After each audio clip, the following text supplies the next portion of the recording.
Hey, how's it going? My name's Nat. Let's see what's making news. Buckingham Palace has announced that King Charles III has been diagnosed with cancer. Here's Ren with more.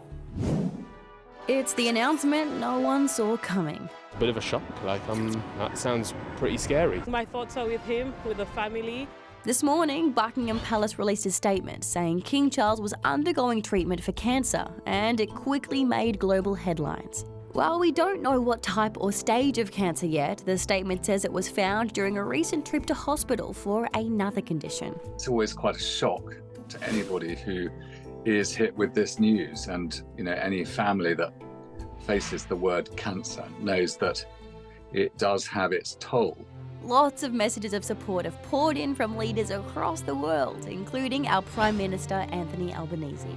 So, what happens now? Well, the King plays an important role as head of state in Britain and 14 other Commonwealth nations, so he'll still keep up with his official paperwork and other state business, but he'll be taking a step back from his public-facing duties as he goes through his treatment. And other members of the royal family will likely fill in for him, so King Charles can focus on getting better and eventually return to his royal duties.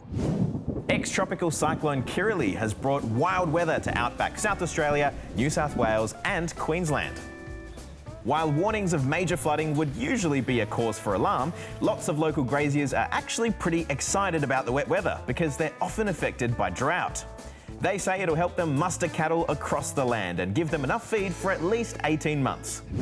Today is Safer Internet Day, and this year there's been a big focus on kids gaming. Here's Joe. Here we go again. Online gaming can be dangerous, blah, blah. But just pause that for a moment, because this actually says that gaming is good. In moderation, of course. Yep, plot twist. See, a report released by Australia's e-safety commissioner today, which spoke to more than 2,000 8 to 17-year-olds about gaming, found that 89% gamed in the last year, and 66% gamed more than 6 hours per week, with most saying it was good for them. It brings them great enjoyment, it helps them through tough times, it helps them connect, and it also helps them learn new skills.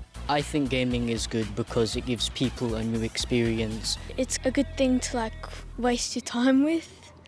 But like anything on the internet, there were still some concerning reports of harm, which can impact young gamers' mental health and emotional well-being.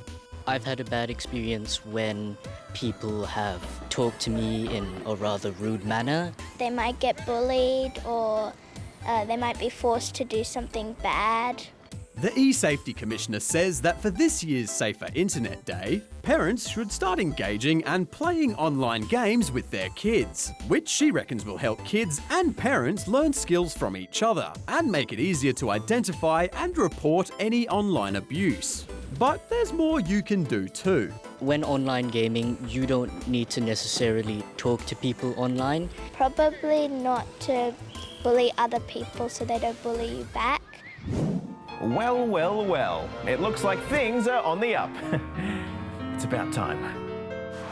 First up, we're going up. This grand piano is hanging 10 metres above the ground, suspended by a crane. But what's even wilder is if you look closely, there's someone playing said piano.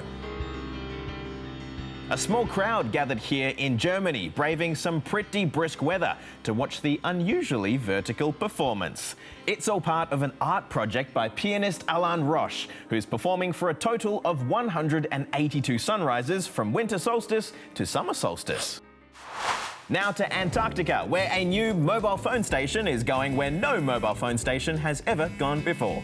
This is now officially the world's southernmost station, which will hopefully mean better mobile phone reception for scientists working nearby. Special considerations needed to be made to build the towers in a way that protects them from the freezing cold and blustering wind.